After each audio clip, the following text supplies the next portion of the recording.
Elle s'appelait Argan, 21 ans, et sa vie s'est arrêtée brutalement en février 2025. Alors qu'elle circulait sur une route de Hyères, elle a été percutée de plein fouet par un chauffard testé positif à la cocaïne, au cannabis et à l'alcool au moment des faits. Son procès s'est ouvert ce matin au tribunal correctionnel de Toulon. L'homme est reconnu coupable d'homicide involontaire et condamné à 12 ans de prison. Charlotte Guerre a suivi l'audience. La salle d'audience du tribunal de Toulon n'était pas assez grande pour accueillir la cinquantaine de personnes venues soutenir la famille d'Argan. Presque tous de rose vêtus pour rendre hommage à la jeune fille qui portait cette couleur lors de ses compétitions de golf.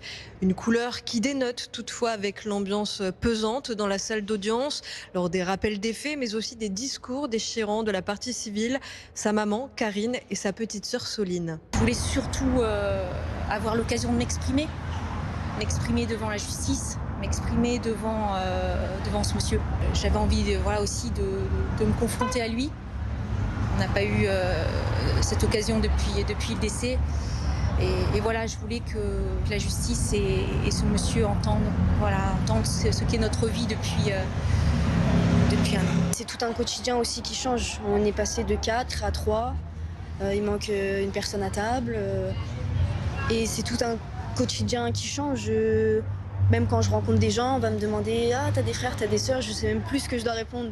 12 ans de prison ont finalement été prononcés à l'encontre de l'accusé. Une très lourde peine, comme l'a exprimé la présidente, rappelant les faits.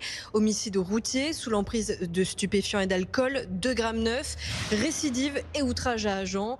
Aujourd'hui, pour la famille, la sémantique était importante. La qualification d'homicide routier pour ce crime et non pas d'homicide involontaire. On avait quelqu'un qui avait fait des choix, qui avait pris le volant alors qu'il savait consciemment ce qu'il faisait à ce moment-là et qui avait des antécédents donc, pour l'alcool, pour l'usage de stupéfiants. Et donc on est sur une peine effectivement qui, à mon avis, reflète bien ce qu'il a fait et ce qu'il aurait dû avoir.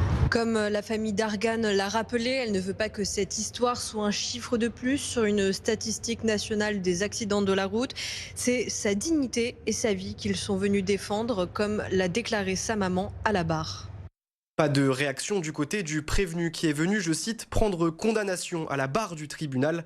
Il ne peut pas réparer l'irréparable. Ce sont les mots de son avocat, Maître Casanova. Écoutez. On s'attendait à une peine de toute façon importante, on s'y était préparé. Là-dessus, c'est pour ça que je vous dis qu'on discutera l'utilité ou pas d'un appel, puisque même si la peine est stricte, est importante, elle n'est pas là, malheureusement, elle ne peut pas réparer l'irréparable.